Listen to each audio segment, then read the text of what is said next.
Good afternoon. I want to thank everybody who joins us today. My name is Olha Atamanova, and I'm happy to see you here in Ukraine Media Center Ukraine Forum. Today, it's been 9 years of the war, and today is day 397 of the full-scale invasion of our homeland by Russian aggressor. Today, we will have the presentation of the study about how the siege of Mariupol affected the people.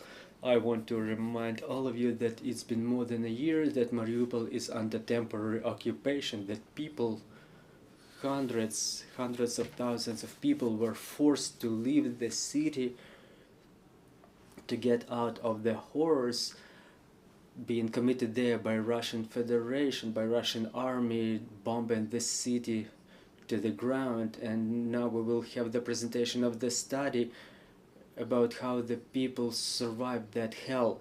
I want to introduce our speakers today. It's Denis Podyachev, the project manager of the UkrSocStandart, Nataliia Shaikhutdinova, Center for Social and Cultural Development NGO, and Svitlana Fedorchenko, psychologist at Mariupol City Lyceum.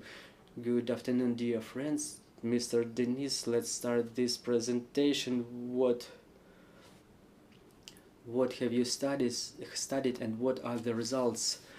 Thank you very much. Good afternoon. We were conducting the studies starting from December through January by the agency Ukrainian Social Standard. I am from Mariupol itself, and I was always interested by the life of the city, and starting from year 2010 we had different studies in the city related to ecology and, for example, the railway communication. And now, during the most difficult times in the history of the city, we decided to not stay aside, but to do what we can do. And what we can do is to study the social opinion. The project is 100% volunteer-based. There are no external funding behind that project. There was the problem with methodology, is the absence of the general list, which did not allow us to use the random drawdown. The random drawdowns, they allow you to measure the error, you know, and in non-random drawdown, the standard error is not effective there. So we were relying on the extent of the drawdown itself, the comparison with what we know about our generality, and we hope that the information in our study is reliable. Well, the study is called How the Siege of Mariupol Influenced the Lives of People. So the general part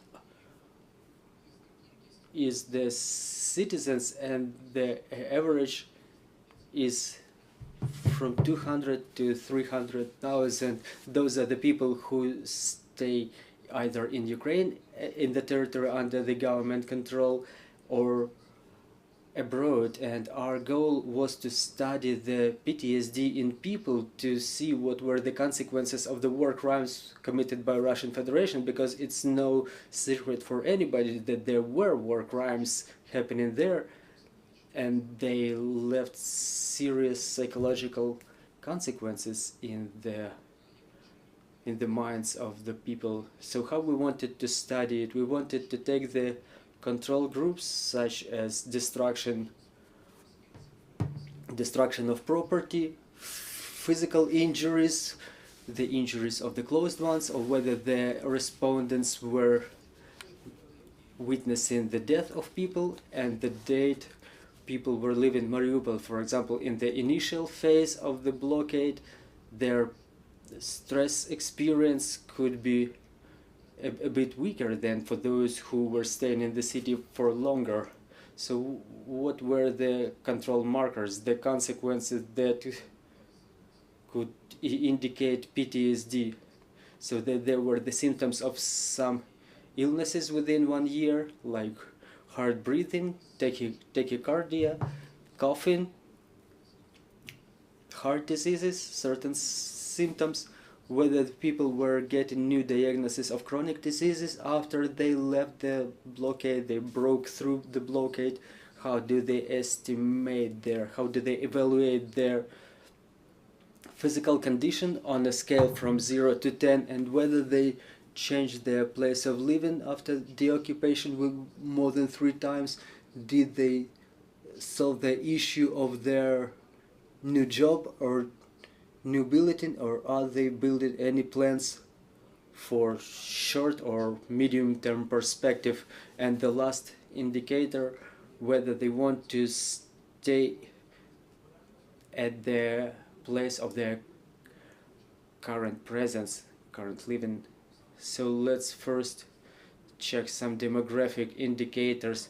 What's important to understand about the audience: the gender breakdown is far from 55 to 45% in favor of women, which is standard, because according to the open sources, the people evacuated from Mariupol and Volnovakha, the correlation of genders of people above 16 years, it was 1/3 per 2/3. Why so? It's like 63% versus 37. Why did it happen so?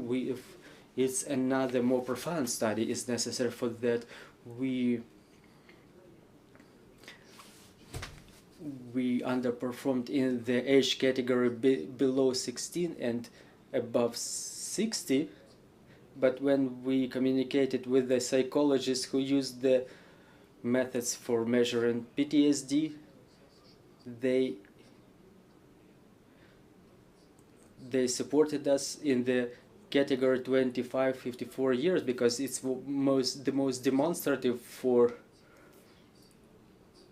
evaluation under PCL5 method, is the world recognized method for measuring PTSD.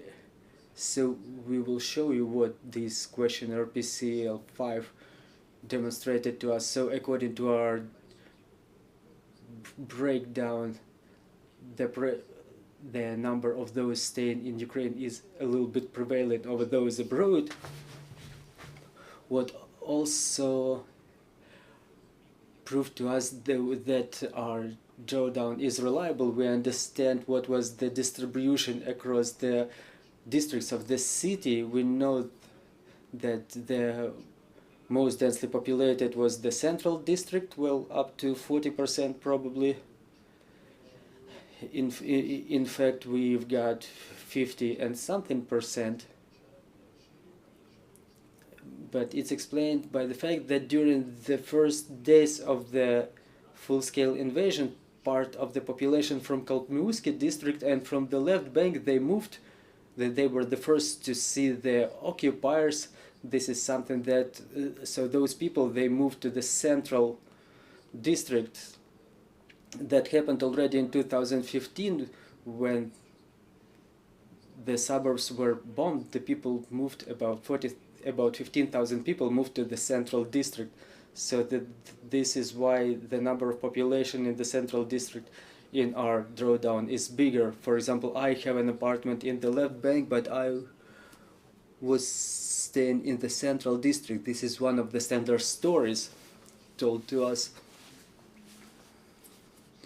Well, I want to remind for our foreign journalists that the left bank district was in the front line. This is where the Russian troops were the closest, so this is why this movement is quite reasonable. The yellow color is the left bank district. It was mostly destroyed. This is where the occupiers destroyed the whole blocks, not just separate buildings. And we see the most populated are the western district is the most densely populated. You see it on the left diagram. So there are some intermediate summaries, intermediate conclusions from what I didn't mention. 65% of the people aged above 45 years are in Ukraine. However, people aged 16-24 years and 35-44 years are mostly abroad. The economically active population is mostly abroad. 60% of the population questioned who lived in the left bank, they are currently abroad. And from Central and Primorsky district, it's only 41-42%. For example, to get to Ukraine, an inhabitant of the left bank had to go all the way through Russian Federation, through Baltic countries, to Germany or Poland, and only then they could get in Ukraine. Meanwhile, the citizens who lived in the right bank districts, they were using the green corridors, so-called green corridors. They were going out to the territory under the control of the Ukrainian government, to Zaporizhia region through the checkpost of Vasilivka. Then we proceed to the stress indicators, to what extent the buildings were destroyed. You see this 5.5% green fraction. It's the smallest fraction. It's of those whose properties were not damaged. So this is what the occupiers say about the destruction of the half of the residential properties. So half of our respondents, they evaluate their property as destroyed. What they survived, only 42%. They said they didn't survive through any significant indicators that we mentioned: the death of the closed ones, the injury of the closed ones, the loss of child. It's 10% out of 1,000. We had 1,094 respondents in total. About 10 of such persons, they lost their children. It's a small fraction that was not able to be included in the statistics, which would be influential, because 10 people, it's a very small number. The next thing is whether people were witnessing the death of a closed ones or other people. In the previous episode it was 42%, a bit more than 42%. There was an indicator at death of a person's. 42% in the previous diagram had not witnessed the death of people before. This is what I will cover in my summaries, but let's focus on that fact that there was 42, and here the same indicator is 35%. So 65% of those people questioned, they were witnesses of someone's death. Yes, whether they're neighbors or close ones, someone who turned out to be their friends in this despair. We were also questioning people. There was an open question: what event, what circumstances turned out to be the most traumatic? And for most of the respondents, it was the aviation bombing. If you talk to the citizens of Mariupol, this aviation bombing, this component, they mention it separately always, because the sound of an airplane above your head, it was already something that created some traumatic effect.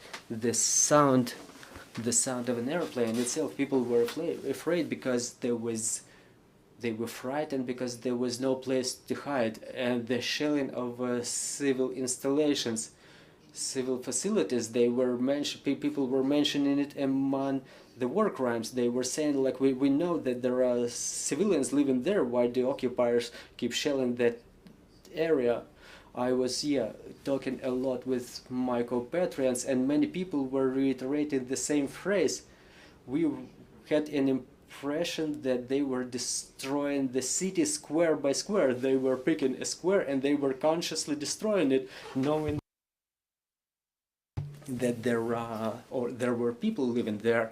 Why was it happening that way? No one had understanding of that. What's very interesting is the next graph. We were analyzing the dates people were leaving Mariupol. You see, from 15th to 17th March, there was a break through the blockade. It was mostly for the citizens who lived in Primorsky and Central districts, and between 15th and 20th of March, 40% of those questioned were able to leave the city. But again, to the left of this highest dash 27%, there are very small indicators starting from the 24th of February, because very little number of people were able to leave at that moment.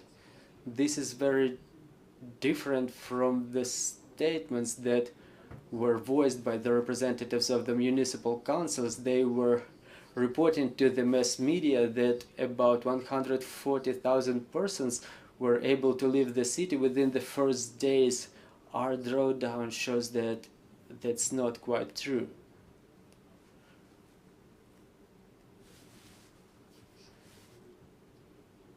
We're seeing that the break through the blockade was between 15th and 20th for the citizens of the Central District and Primorsky District, and for those who live in the left bank, it happened mostly in the second half of March. So for comparison, we see in the Shaikhutdinova district, people mentioned that their buildings were partly destroyed, and the central part of the left bank, we see that 70% of those questions said that their houses were damaged to a significant extent, and this is what correlates to what we see in the city from those footages.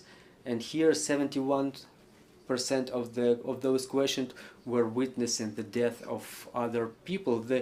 It is explained by the fact that people were walking in the streets more to find food or water, so they risked their lives more frequently and hence witnessed more deaths. And this is what influenced the gender breakdown that I mentioned, not 55 versus 45, but it's more in favor of the women. But again, all this information should be verified. I think that the investigation teams will do it after the occupation.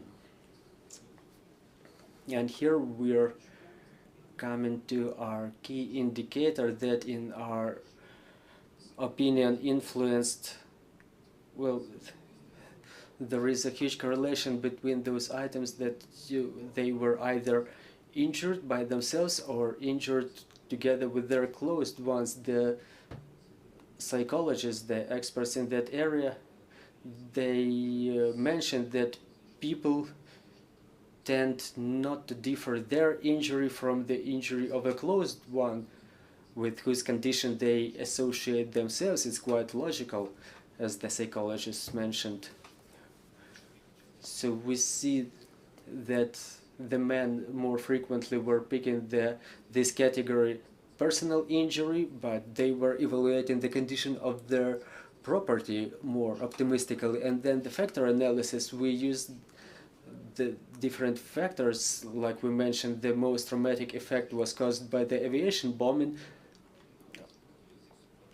So to find indirect indicators behind that, we use the factor analysis to identify 6 groups of indicators: the difficult conditions, cold, information blockade, underfeeding, absence of the support from the utility services, risks to life, loss of property of neighbors, realization of the risk of life, risk to life of their own or their pets, the inability to flee, inability to leave the area of the active warfare, and it was somehow related to the fact that the mayor fled, Boychenko, the fact that he left on the 25th of February, it is seen as the treason by a lot of the citizens. Factor number 4 was the bombing of children. You remember that episode of bombing of the dramatic theater, where there was a big word children written on top of it. Demoralization of the compatriots, maraudery was what impressed a lot of citizens in Mariupol. Many people demonstrated the indicators of madness, actually, and collaborationism.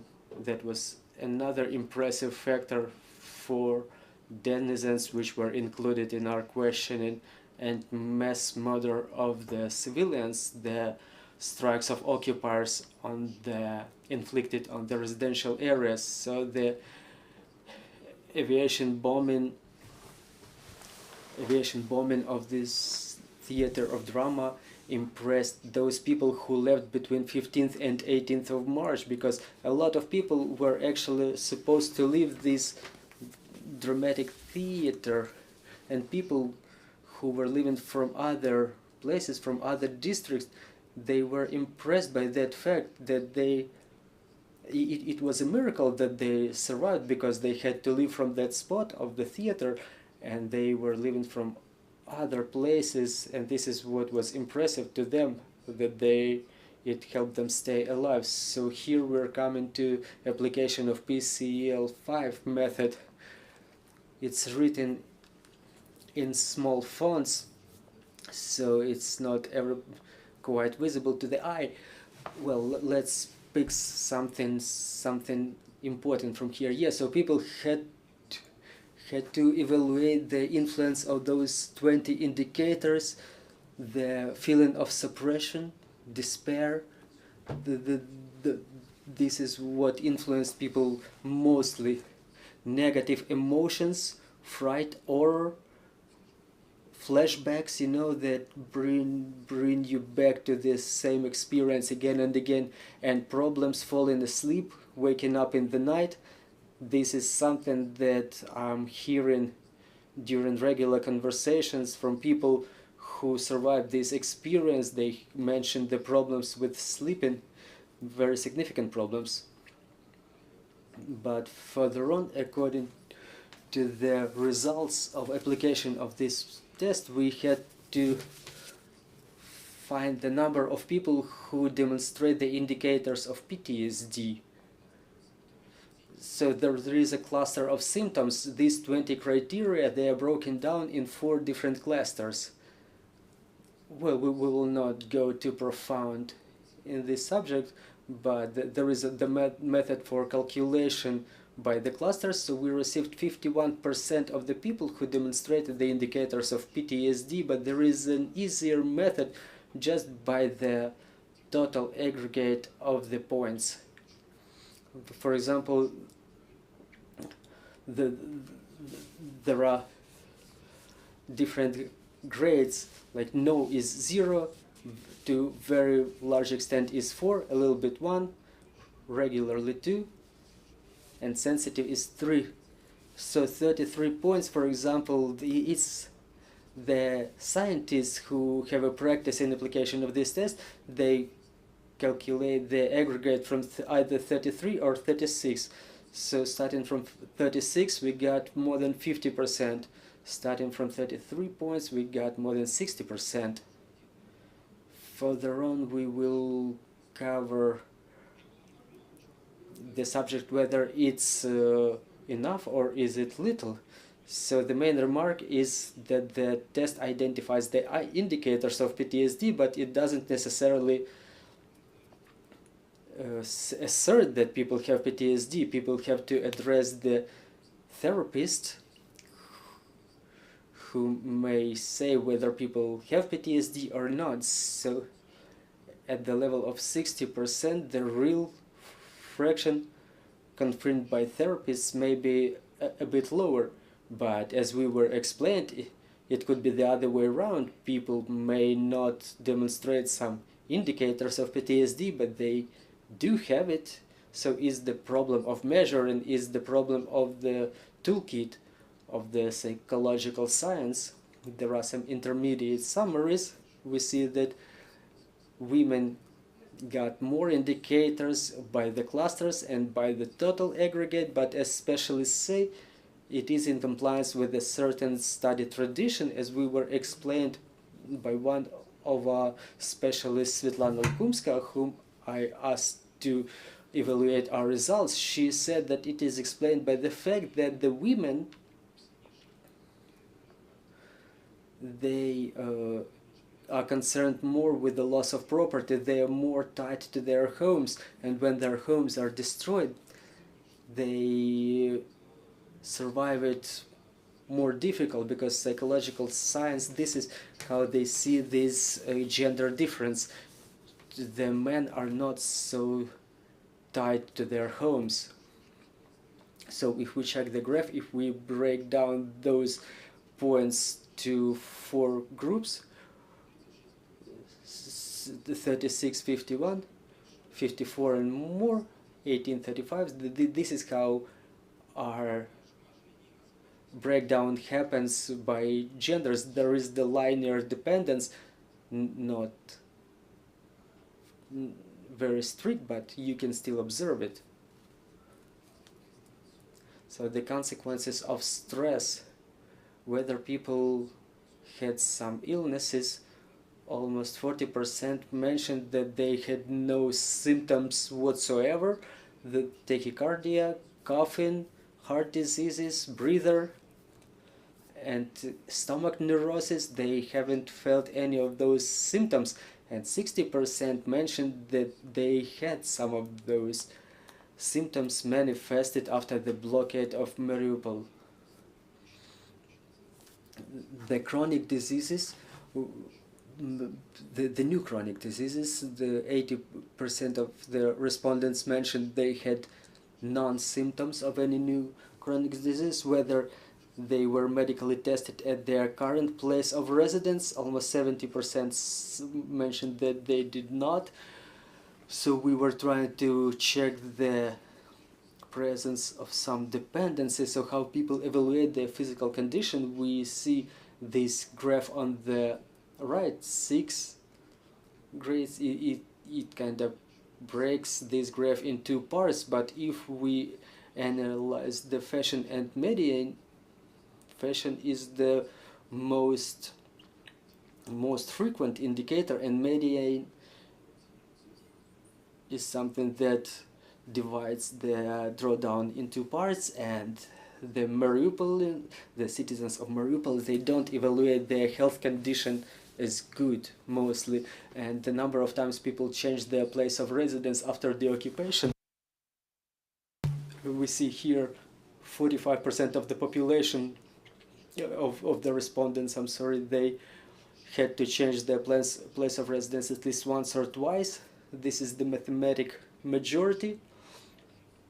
And the minority, 18%, they changed their places of residence more than 5 times. This is when people try to find some comfortable place and they don't find it. And the specialists, they explain it also as the consequence of the stress that people survived. People cannot find their new place.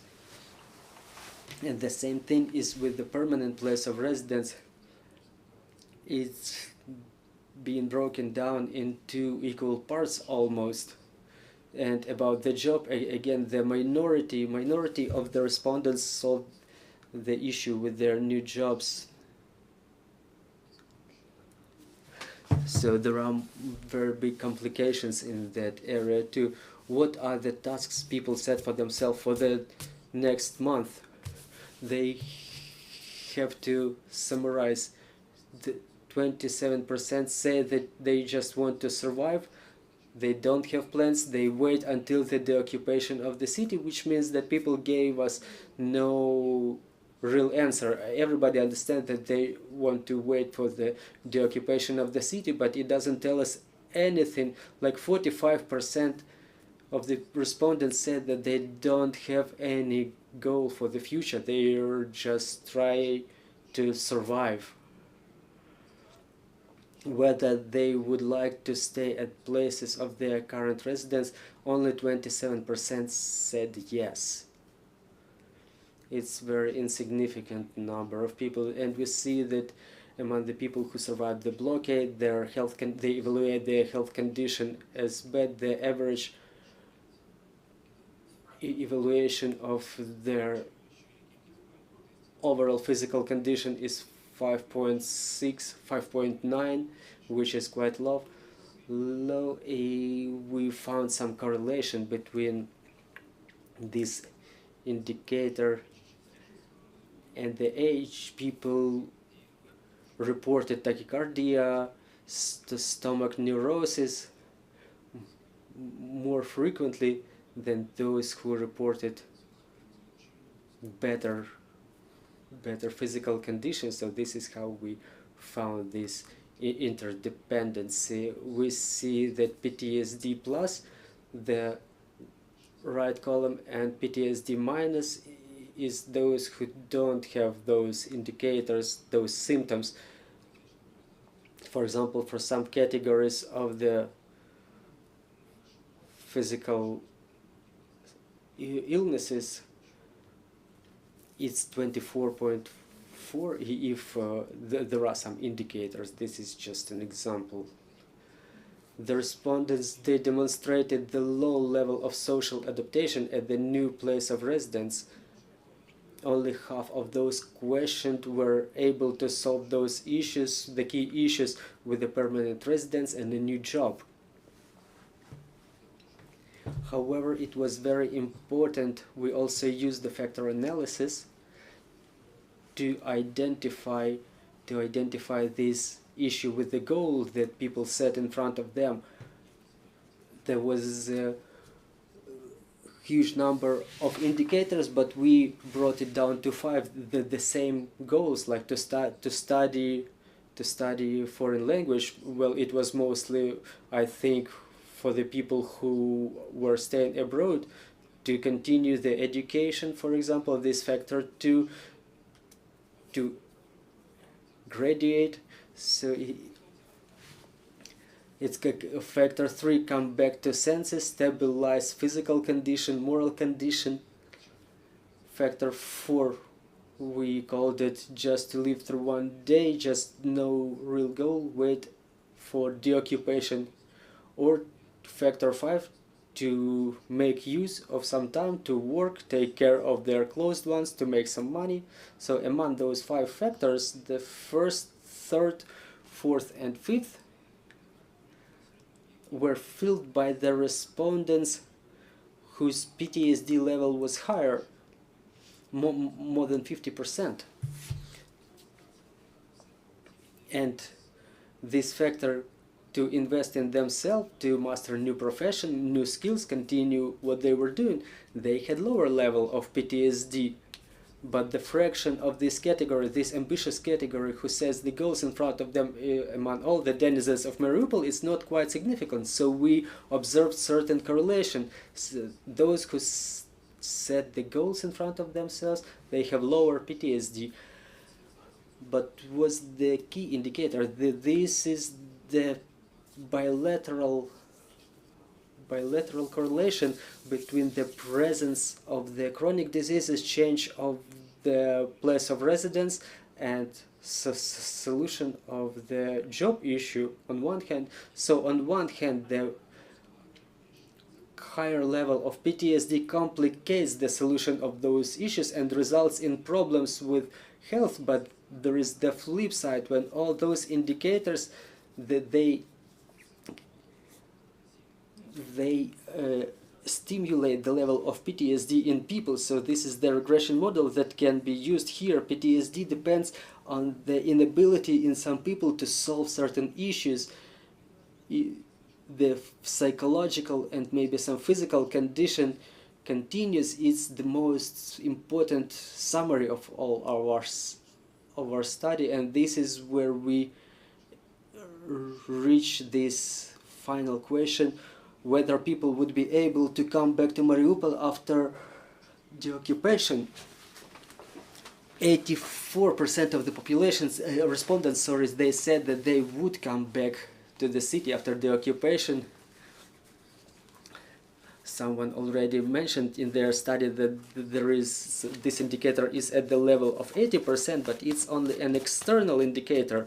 In fact, to take some effort for reconstruction of the city, people were ready. More than 70% mentioned that they would. But in psychology, there is such a notion as the socially significant behavior. For example, people, they respond in a way that they expect to be answered. For example, it's a popular response. Obviously, I'm happy to help. I'm happy to reconstruct the city. So as we see the occupation, this diagram on the right, more than 65% are ready to take effort in the reconstruction of the city after the occupation. So the largest part of the denizens of Mariupol who broke through the blockade, they don't see themselves back in the city before the occupation. It tells us about some patriotic position. 65% of the denizens, they wait for occupation, and only then they will think whether it's necessary to come back or not. And then the most interesting thing, you see this table on the right. We started digging deeper into this indicator. What are the conditions that under which people are ready to come back? So the first factor is the presence of the conditions for living. The occupation itself will not mean anything. The people want to see the dynamics of city reconstruction, and it's a very powerful factor. It's the most important. The full reconstruction of the city, availability of new jobs. So don't be fooled by this indicator 80% that even the city council is boasting of. We see the factor 2. For example, people say that they wouldn't be able to live there again. It will bring back a lot of unpleasant memories. Or third factor is only under the conditions of the jeopardization in the situation at the current place of residence. And in some cases it's for some reburial of their closed ones, so they would not come back to live there on a permanent basis. So we have to look at the root of the problem here, so to say. So we see this option under conditions of the occupation. It's not a determinant, it's just a satellite. It has a supporting function. So in development of this topic, the Svitlana Fedorchenko, our psychologist that I already mentioned, she said that a large number of people will be coming back for some ritual mission. There is an example. Back in 2020, there was explosion of gas in Poznyky district in Kyiv. There was a new apartment block there, and people gathered shortly. They buried their keys they put them into a concrete block, and they said goodbye to their building, to their apartment block. This is the Kyivites, the stress that they had. And after the occupation of Mariupol, we will have hundreds of such cases. The denizens will gather and do something similar. They would say goodbye to their residences, to the remnants of their apartment blocks, for example. So there was no place to bury the people a year ago. It was all covered in improvised tombs. So there will be a lot of posters later on. The people will be saying goodbye to their residences, but it's sad, but our task was quite scientific to understand how it would happen in reality. A lot of people would be coming back to the city to, so to say, to close their gestalts, as they call it in psychology, and probably we're coming close to the most important: how do we evaluate this correlation, like 60, 55, 45% or 65%? Is the glass half full or half empty? So if we have our research now, we could have gotten quite a different picture. It would be like 89, 90% of the of the responses. There is some cultural component in this. There was the red month of dates for Mariupol. It was an anniversary of some horrific story. It was either a bomb over the maternity home or theater of drama. So people were coming back to those traumatic experiences, and they were surviving it again and again. So upon this 1 month of red days, we could have gotten more important indicators, but there are more, so to say, stale tendencies, stale aspects. Probably in year 22, after people left, the indicator of PTSD could be below 50, it could be 40. Whether they were influenced by the factor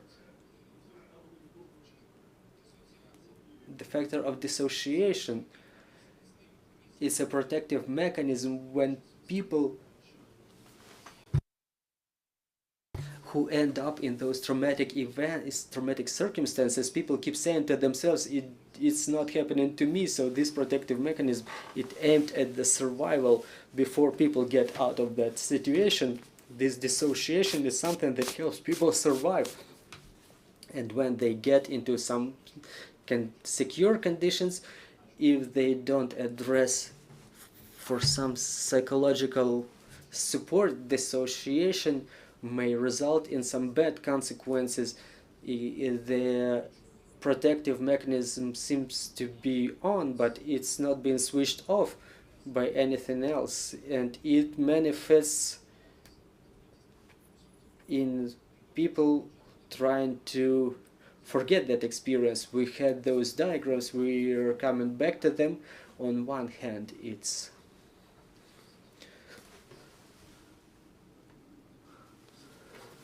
(42.6%) they haven't faced any such situation as death of people.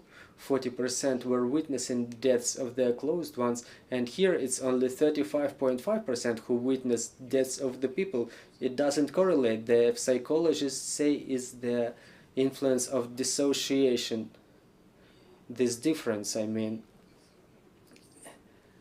And the PTSD in denizens of Mariupol becomes complex. It may result in devaluation of the people by themselves. For example, they say, I'm a bad father because I was not able to save my child.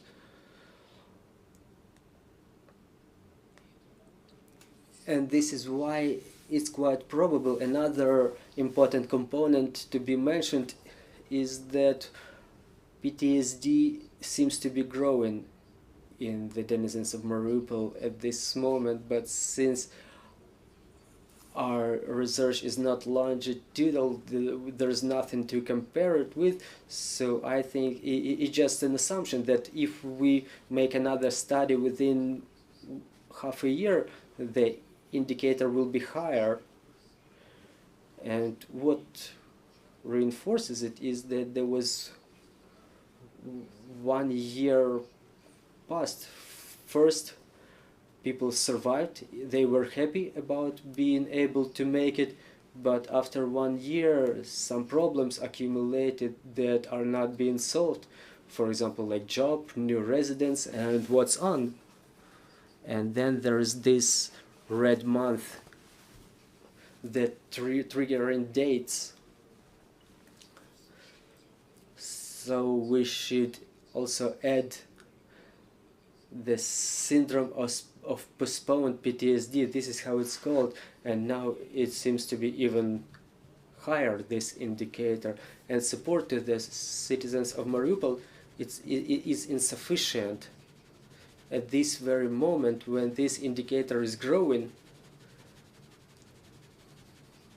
The support is not being felt, and this is one of the social problems. It's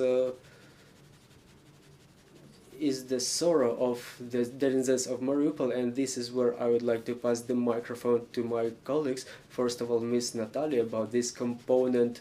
Maybe you elaborate a little bit more. Ms. Nataliia, please.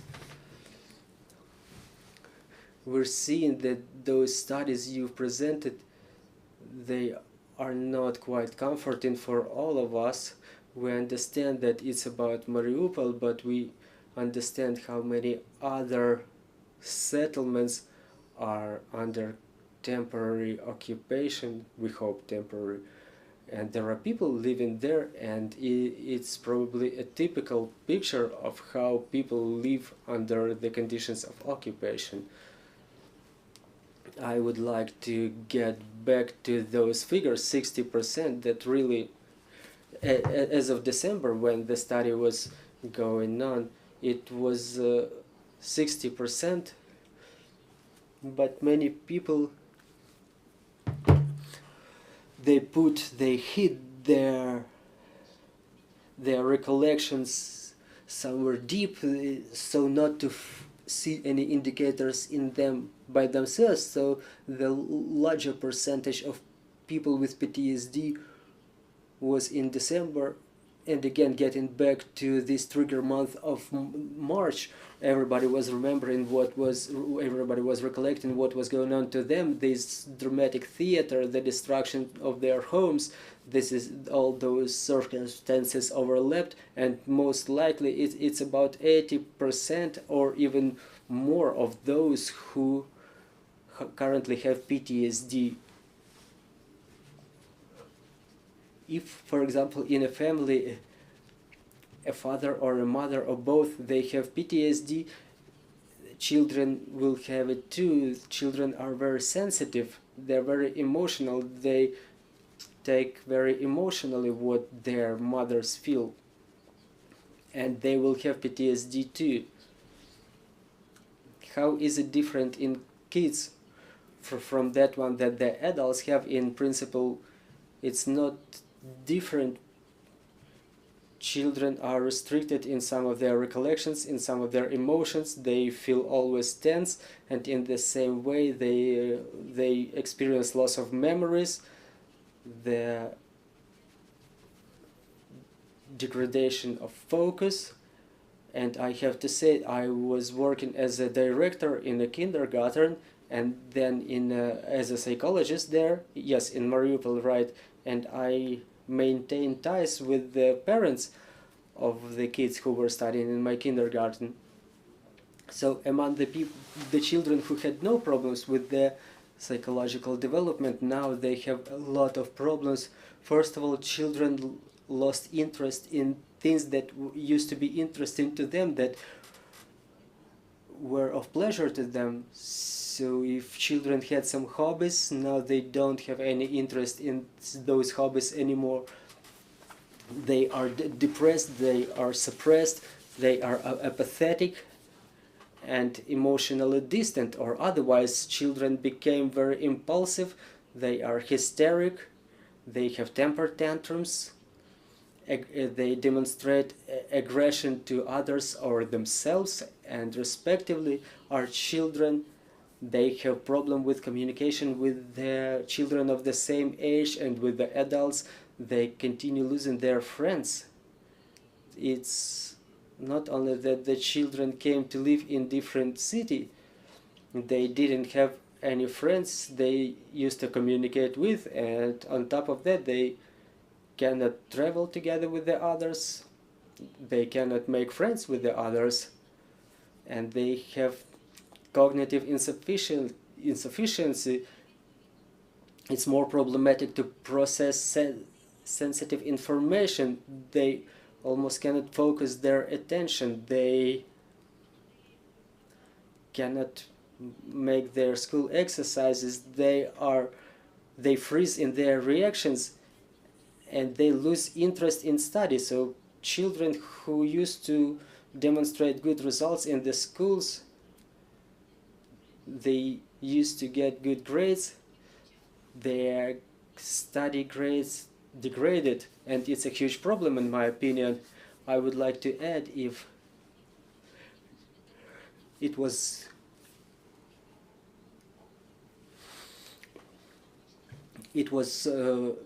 not so noticeable during the remote study, now during the offline study it's quite visible. People have gaps in the children have gaps in their education, and the parents start noticing it. So what happens to those children who survived all those events? The indicators of PTSD, people, the children, they have problems sleeping, or otherwise they may be sleepy all the time,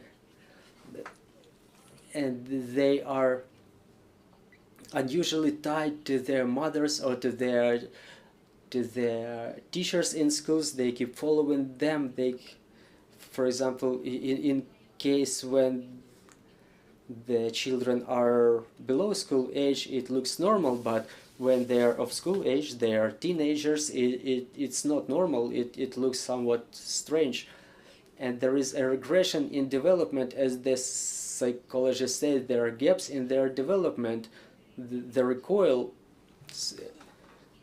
So children started playing with toys or playing games that are not inherent in their age. The children before the school age, they started acting as the infants. And in my own experience, I may say that the centers are centers of psychological support that were created for the denizens of Mariupol. There are children's rooms there, but they are for the children of the below school age. So I've seen the people, I've seen the children of 10, 11 years playing there with the toys that usually the children of the age of 3 to 5 years play with.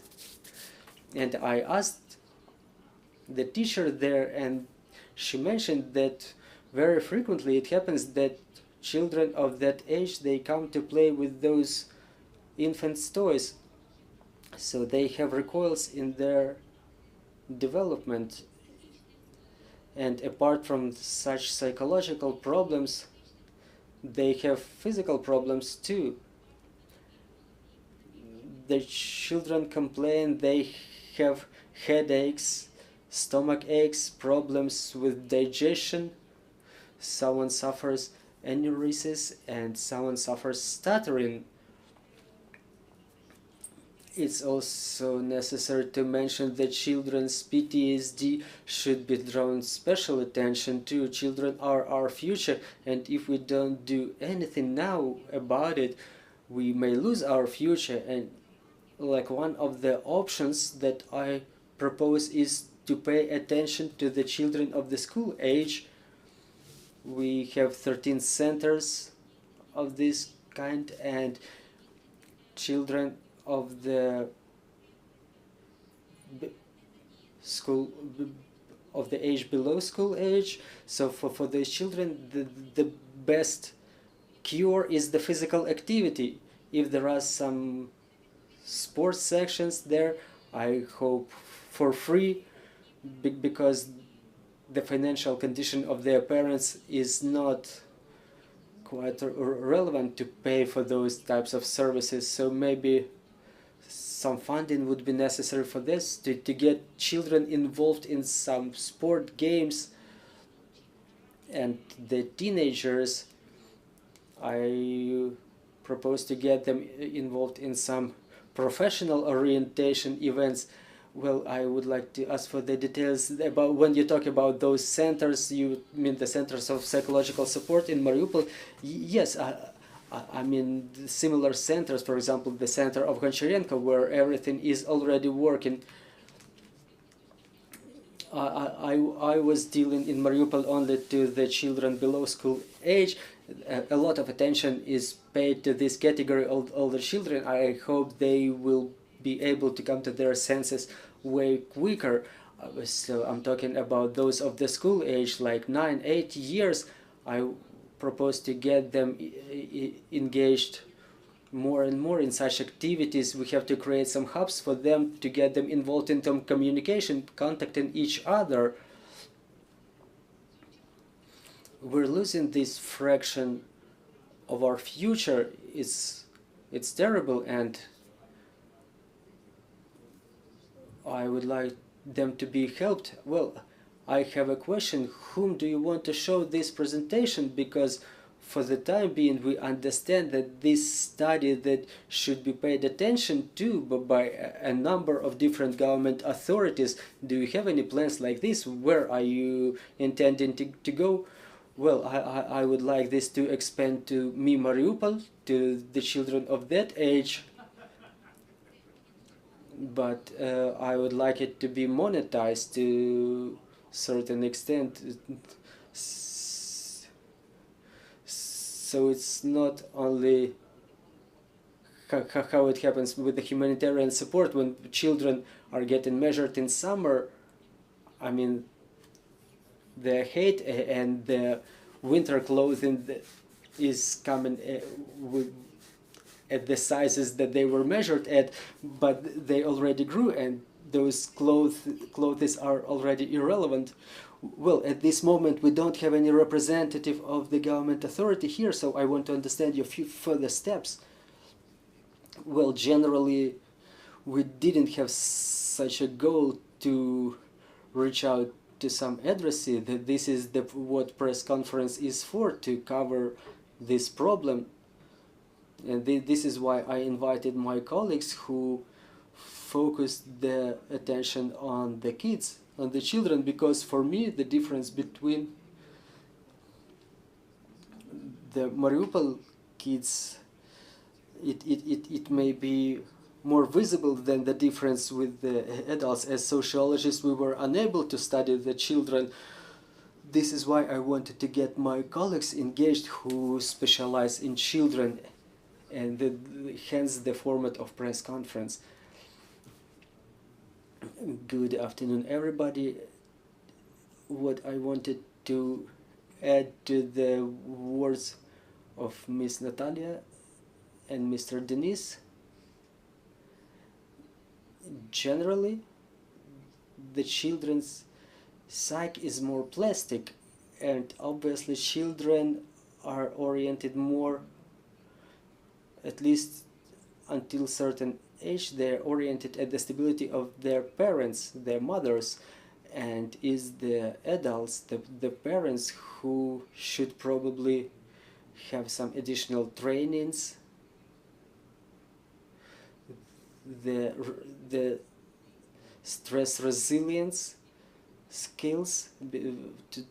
This is what should be developed in the parents, because the stable parent, stable mother, they are the containers for the children's emotions. Yes, children may regress in their development, but now that there is a broad range of programs for psychological recovery, and those projects have teachers involved, the employees of pedagogic sector, because it's not like every child may end up in the focus of psychologists.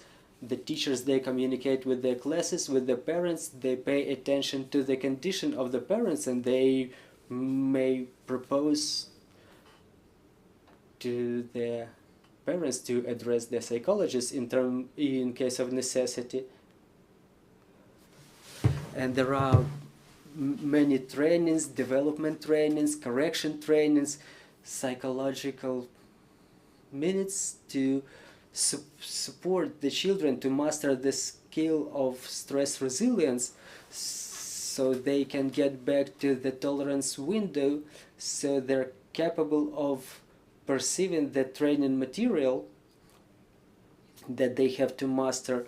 Well, now it's not the time to set some high achievements in training. It's necessary to preserve the psychological condition of the parents, of the children themselves. If they can understand their own emotions, they can support themselves, they can get themselves back to the emotional stability condition. This is where they develop their resilience to be capable of adapting, studying under these changed conditions, because we will not be able to get back to the past. And this syndrome of postponed life that we were observing, when people do not plan their future. We have only one life, we live here and now, and we only can plan what we can influence on. So here we're talking about the internal influence. We communicated to the children, to the parents, and for the trainees of our lyceum, we have only one lyceum in Mariupol, which moved to Kyiv. We're a unique institution, and now as students, they study both online and offline. We have conditions created for their recovery.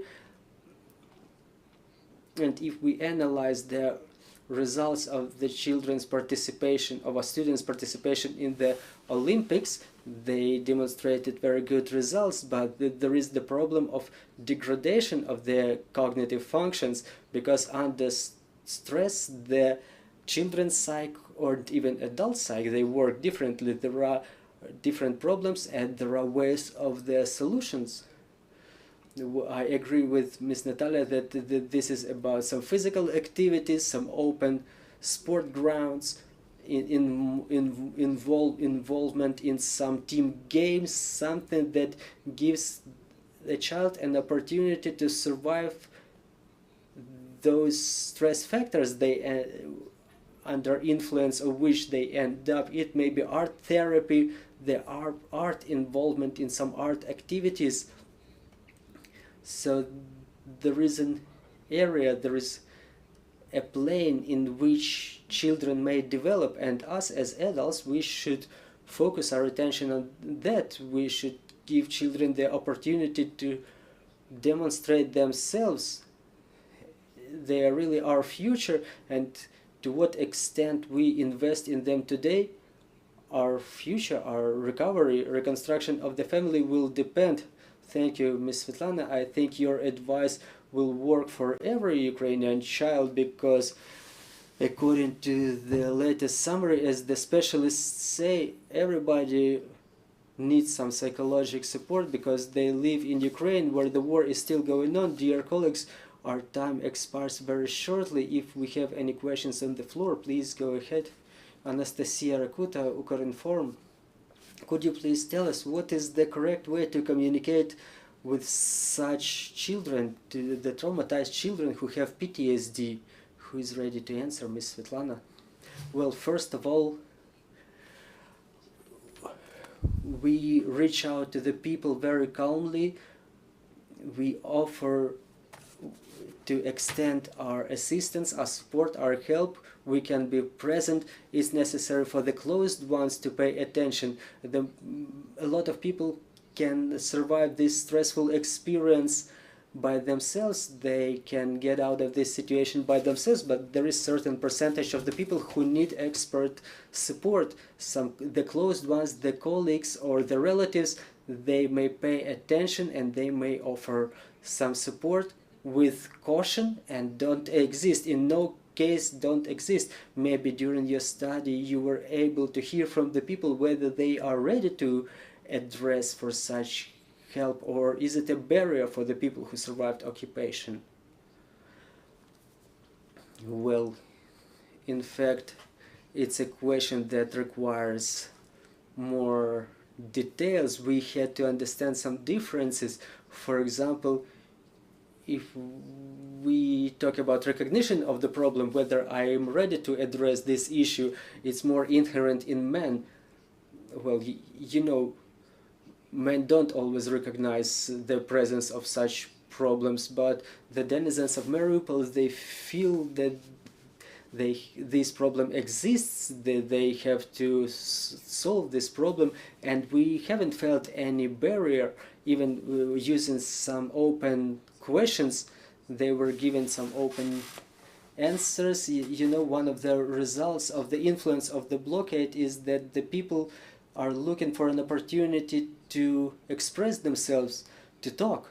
I notice it in my friends, in those people I know, that those who were using short phrases in their conversations before, now they exchange extensive texts.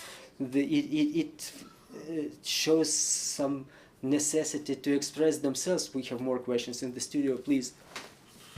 My question. My name is Hiro. I'm from Sankei Shimbun, Japanese newspaper, and thank you very much for your very important study. It's very significant, I think. Let me confirm just basic information maybe I missed. How many survivors, children did you contact, did you reach, and how did you find them, and which way do you use to contact to them? Зрозуміло, дякую за питання. Thank you for your question. The method, we gathered all the information through online platforms where we located our questions. There is no generalized list of all the persons. We could only spread our questionnaire to the maximum extent possible. We were using the help of the mass media based in Mariupol, who were evacuating together with the denizens, and they were expressing their love to the city. They continue covering the problems of the people who stay there, and this is how they helped us. They were spreading our questionnaire so that most of the people could see it, and we, in summary, we had about 1,100 respondents. Maybe you needed sufficient human resources, expert or physician who can provide psychological support to survivors, not only from Mariupol, but also from all over the Ukraine. So how international community can help?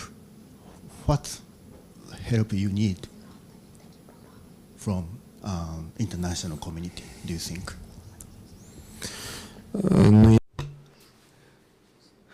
I think that really there is never enough support in this area, never enough help. People really need it. On the example of Mariupol, we just wanted to demonstrate the most stressful experience. We wanted to show that the vast majority of the people have not yet received sufficient psychological help, psychological aid, and we think that more such support is necessary from the world, from the international community, maybe through some grant funds. The interested people in Ukraine, the psychologists, maybe from abroad, even those who leave Mariupol, they continue supporting each other. They maintain ties between themselves. There is a lot of specialists, and the examples of such specialists are my colleagues who survived this stressful experience, and they are psychologists themselves, and this problem is very, very serious for them. They feel very important. Please. Sorry, Lorenzo Cremonesi from Italian Daily Corriere della Sera. Just to understand the dimension of your work, you say there were 1,100 answers to your question by line. You say that?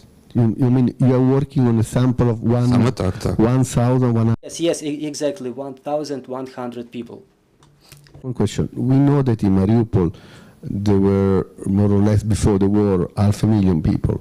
It was a city of 500,000 people.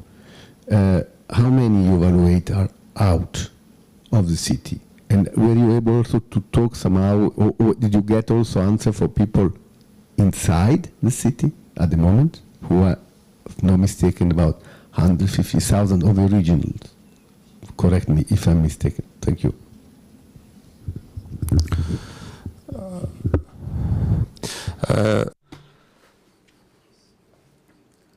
Mariupol, after those events, is like a layered pie.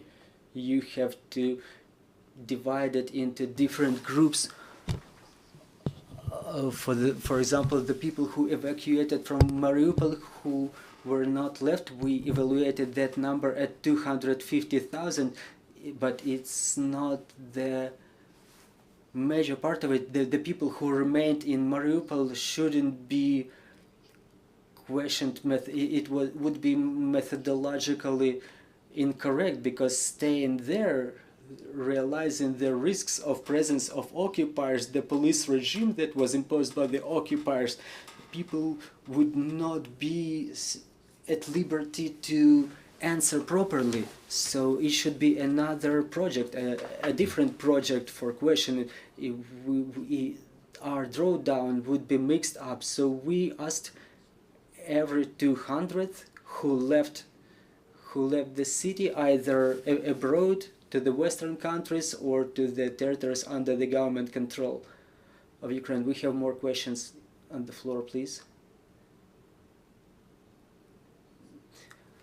Sergei Stukhanov, the Ukrainian radio, thank you very much for this important research. Denis, you mentioned that there was no similar study in Ukraine before, so there's nothing to compare with. So how did you develop your methods, and did you take an example from abroad, or was it developed by you personally? Well, what was important was to use some internationally recognized methods. So this questionnaire PCL5, it's internationally recognized, and before adding it to our questionnaire, we analyzed the experience of its application by the Ukrainian psychologists, and this is why I addressed Svitlana Lukumska, whom I already mentioned. She has an extensive experience in application of these PCL5 methods while studying PTSD in military. In Ukraine, this method with regard to the military is being used extensively, so it was interesting to use it for the civilians. So the study of the civilians are not very active and very visible in Ukraine. So this is why I wanted to quench this demand, this shortage. Are there any more questions? I understand we are short of time.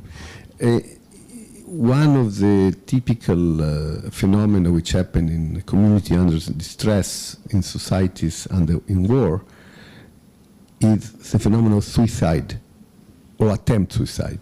Do you have any number about that? People who try to kill themselves.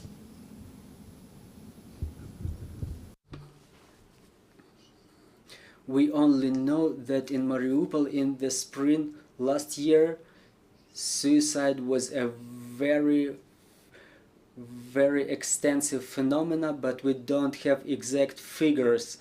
We see that the suicide in Mariupol, it influenced a lot on our respondents. If the people were witnessing randomly, they were witnessing suicide, it could influence on those indicators of PTSD, what we mentioned as risky behavior, the indicators of craziness. Ukrinform, will your study be posted in some media so the most people possible can get familiarized with your study, specifically the experts? Thank you. We already started our cooperation with the scientists. I already mentioned our renowned expert Svitlana Lukumska,